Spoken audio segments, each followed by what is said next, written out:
Welcome to News West 9's West Texas View with Johnny Lou Avery.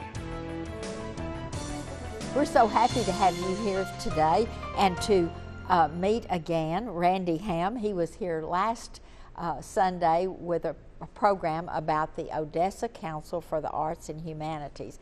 He's the executive director of this organization that does so much for the whole Permian Basin in promoting art, fine arts of all kinds, educational aspects of the art community, and the cultural, the music, all of these things, by working in partnerships with organizations that do those things and helps fund those things. We're going to be talking about all those, but mainly we're going to be talking with Randy about the grand scheme that is now being developed and how we need you to be involved in this. So Randy, let's talk about the master plan. Sure.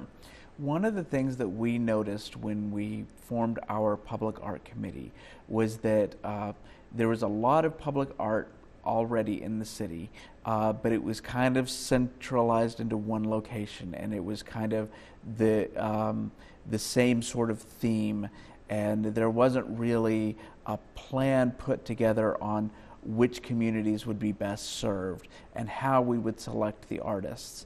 So we contacted Meredith McKinley from Via Partnership in St. Louis, and we asked her to help us put together a master plan for public art in Odessa. And that's going to help us not only identify where to put public art, but what type of public art, how we commission the artists, and how we pay for it, all of that stuff. And hopefully we're going to use it to work in conjunction with the city's comprehensive master plan so that it fits in with what they're doing in parks and recreation, what they're doing for quality of life, what they're doing with downtown revitalization. We should be working in concert with all of these instead of off doing our own thing. So that's really what we're doing. And we're at a phase right now where we want the public's input on what do they want to see in terms of public art. So we've put together an online survey, and we're asking the public to go online, take the quick 5-minute survey, tell us what they want so that we can better identify where the need is for public art. And along that same line, and I'm using Abilene as an example because it's so close that people may have been in and out of that community. But when they did their master plan, exactly what you're talking about, they got this kind of input. They said, we want our heritage of the cowboy and the Indian and the frontier to be honored.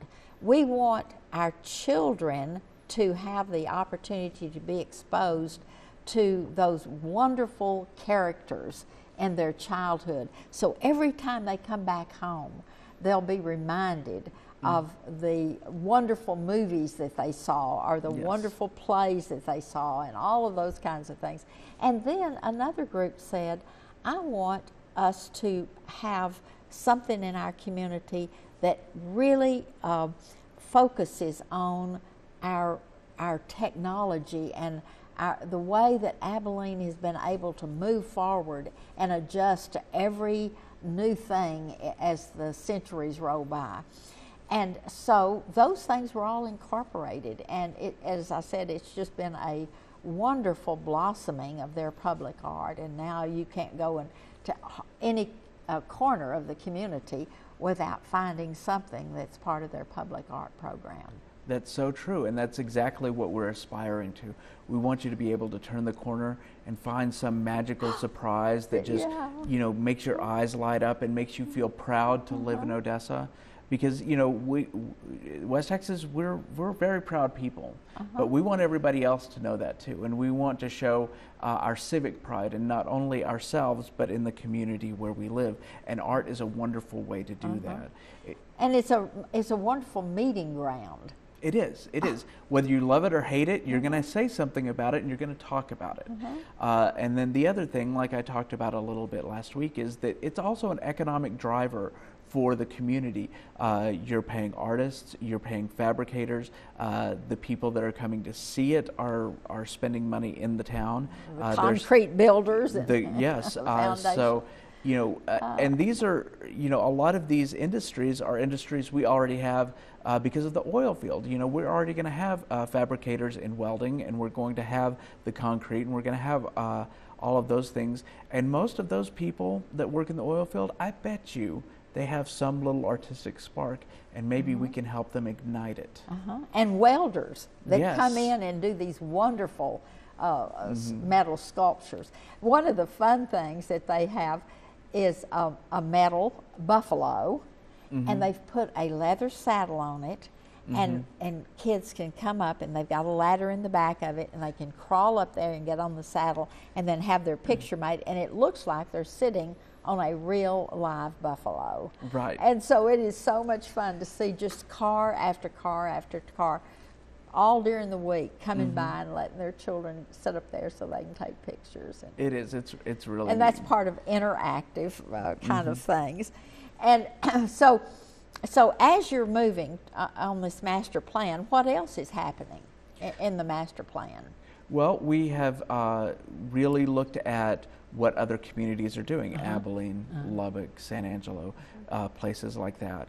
And we've also looked at getting input from the students, UTPB, OC, the Ector County Independent School District. Midland College. Midland College, all of those places where we want to know what the students want to see, because they're the ones that are coming into the workforce. They're the ones that are buying the houses, raising the families, and we want them to be able to say, this is what I see in my community. So it's really mostly about public feedback at this point, and talking to community leaders.